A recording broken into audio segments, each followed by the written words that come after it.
जब से अखिलेश यादव फिर से समाजवादी पार्टी के राष्ट्रीय अध्यक्ष बने हैं, तब से इस बात पर बयानबाजी हो रही है। जहां अखिलेश यादव पर तंज भी कसा जा रहा है, जहां बीजेपी भी लगातार इस बात पर हमलावर है, वहीं पार्टी के राष्ट्रीय अधिवेशन में अखिलेश यादव ने बीजेपी पर निशाना भी साधा। साथ साथ बसपा और मायावती पर भी खूब तीखे जुबानी हमले किए। लेकिन अब अखिलेश यादव पर मायावती ने भी तीखा पलटवार किया है, अखिलेश यादव की बातों का जवाब दिया है। चलिए अब आपको भी बताते हैं कि ऐसा क्या कह दिया है मायावती ने। अब सपा और बसपा का रिश्ता कैसा था ये तो सभी जानते हैं। एक वक्त पर दोनों साथ थे, लेकिन अब ये साथ नहीं है और अब एक बार फिर से दोनों पार्टियों के बीच जुबानी हमला देखने को मिल रहा है। जहां पहले तो अखिलेश यादव ने मायावती पर तंज कसा है और अब इस पर मायावती ने जवाब भी दिया है। बसपा प्रमुख मायावती ने एक के बाद एक 3 ट्वीट किए हैं। पहले ट्वीट में मायावती ने लिखा है, समाजवादी पार्टी द्वारा अपने चाल चरित्र चेहरे को अंबेडकरवादी दिखाने का प्रयास वैसा ही ढोंग, नाटक व छलावा है जैसा कि वोटों के स्वार्थ की खातिर अन्य पार्टियां भी अक्सर यहाँ ऐसा करती रहती है। इनका दलित व पिछड़ा वर्ग प्रेम मुंह में राम बगल में छुरी को ही चरितार्थ करता है।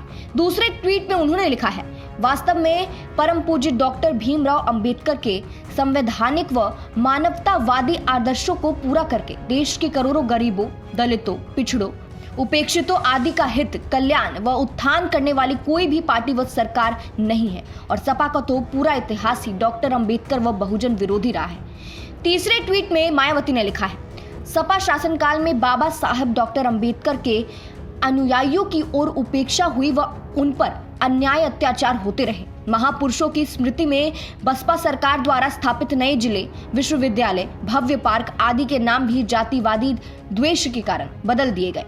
क्या यही है सपा का डॉक्टर अंबेडकर प्रेम?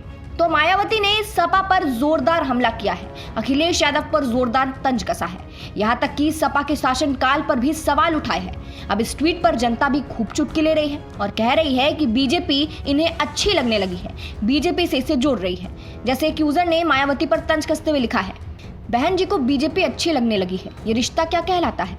दूसरे यूजर ने लिखा है, रहने दो मैडम, इलेक्शन के टाइम सब करना अभी कुछ मतलब नहीं है, कोई चुनाव भी तो नहीं है। एक और यूजर ने लिखा है, इसी तरह आपस में मतभेद रखिए।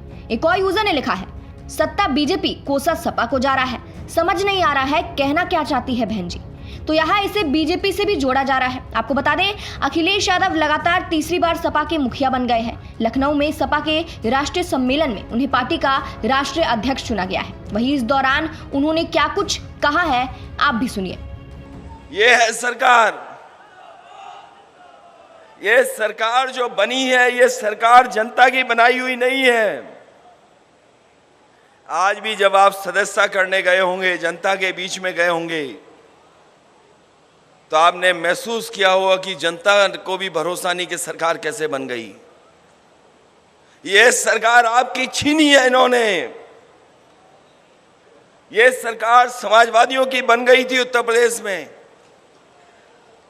जिस तरह का जन समर्थन और आपने मेहनत की थी, सरकार आपकी थी, लेकिन सरकार आपकी छीनने का काम अगर किसी ने किया है तो पूरी की पूरी मशीनरी लग करके आपकी सरकार छीन ली। क्योंकि वो जानते थे यूपी की सरकार जाने का मतलब है दिल्ली की सरकार भी चली जाएगी।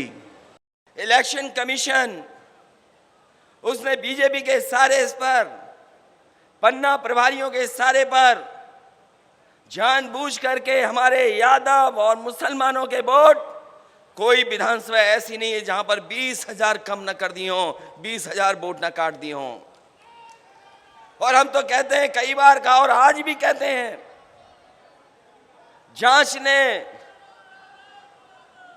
जांच करके देख लें तो आज भी 20-20 हजार वोट हमारे वहां से उड़ा दिए गए। कईयों के नाम काट दिए गए, कईयों को इस बूथ से दूसरे बूथ पे पहुंचा दिया, एक परिवार के सदस्य को यहां पहुंचाया, दूसरे को वहां पहुंचाया। ये राशन फ्री करने वाले लोग हमारे गरीबों को स्ट्रेचर तक नहीं दे पा रहे हैं। जो गांव में एम्बुलेंस पहुंच जानी चाहिए वो एम्बुलेंस नहीं दे पा रहे हैं। मामूली सी गोली पैरासीटामोल और जो दवाइयां हैं बुखार की और दवाइयां जो गरीबों को जरूरत पड़ती वो नहीं दिला पा रहे हैं। और देखो फिर राशन फ्री कर दिया है। लगता है कहीं पर चुनाव आया है इसीलिए राशन फिर फ्री हो गया है। ये जैसे जैसे इन्हें चुनाव डराता है वैसे वैसे ये राशन फ्री कर देते हैं और ये बड़े बड़े सेठ लोगों को इतना लाभ पहुंचाते हैं जिसकी आप कल्पना नहीं कर सकते हैं।